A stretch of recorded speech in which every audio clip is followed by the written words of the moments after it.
Good morning student. Welcome to the Sun Public School Duck online classes.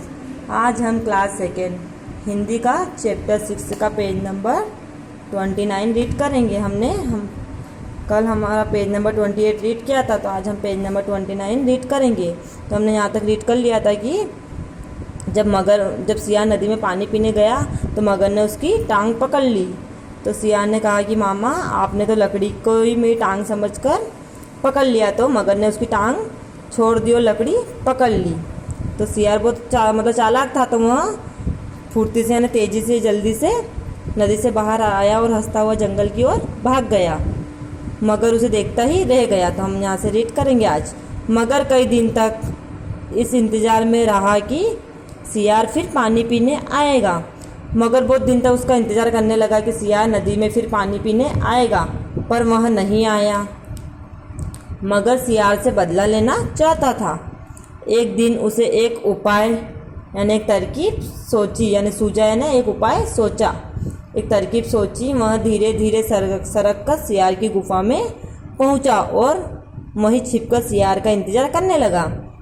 जब बहुत दिन तक मगर ने उसका इंतज़ार किया, जब एक बार सियार उसको मूर्ख बनाकर नदी से बाहर चला गया था यानी भाग गया था, तो मगर उससे बदला लेना चाहता था।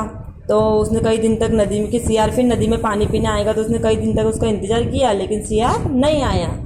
तो मगर ने बहुत दिन तक इंतज़ार करने के बाद वो खुद ही सरकता यानी धीरे धीरे फिसलता हुआ खिसक कर सियार की गुफा में पहुंचा। मतलब सियार की गुफा में छिपकर वो उससे बदला लेना चाहता था, तो वो खुद ही नदी से बाहर आया मगर, और धीरे धीरे सरक कर सियार की गुफा में जाकर छिप गया और सियार का इंतज़ार करने लगा। शाम होने पर जब सियार आया तो उसे गुफा के पास सरकने के कुछ निशान दिखाई दिए। जब शाम हो गई, सियार अपनी गुफा में अंदर जाने के लिए जब गुफा में आया तो उसे बाहर कुछ निशान दिखे यानी किसी जानवर के निशान दिखे। उसे संदेह हुआ यानी उसे शक हुआ कि उसकी गुफा में कोई जानवर छिपकर बैठा हुआ है, यानी उसको लगा कि मेरी गुफा में कोई जानवर बैठा है। हो ना हो मगर ही आकर छिप गया हो।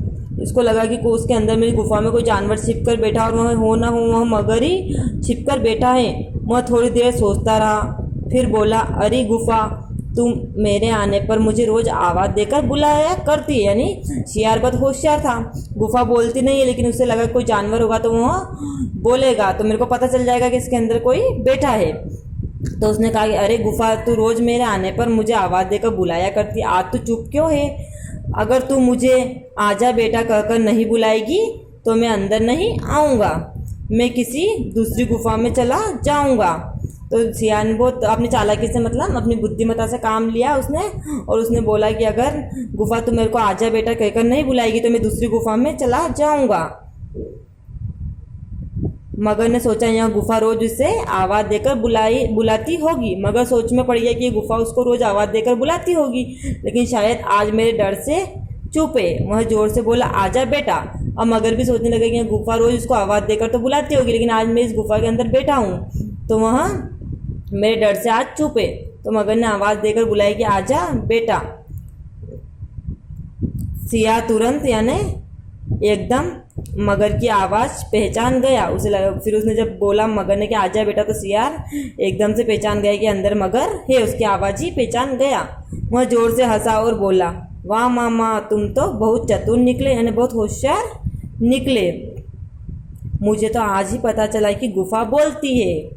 अच्छा तुम यहाँ आराम करो, मैं चला। सियार ने अपनी होशियारी से काम लिया। उसने बोला, मेरे को तो आज ही पता चला कि गुफा भी बोलती है, अब तुम यहीं इसी गुफा में आराम करो और मैं चलता हूँ। इतना कहकर सियार वहाँ से चला गया। मगर बहुत दुखी हुआ। सियार उसे फिर धोखा देकर बच निकला, यानी सियार अपनी बुद्धिमत्ता अपनी होशियारी से फिर बच निकला। अब वहाँ छिपकर बैठने का क्या लाभ था, यानी अब गुफा में छिपकर बैठने का क्या फ़ायदा था।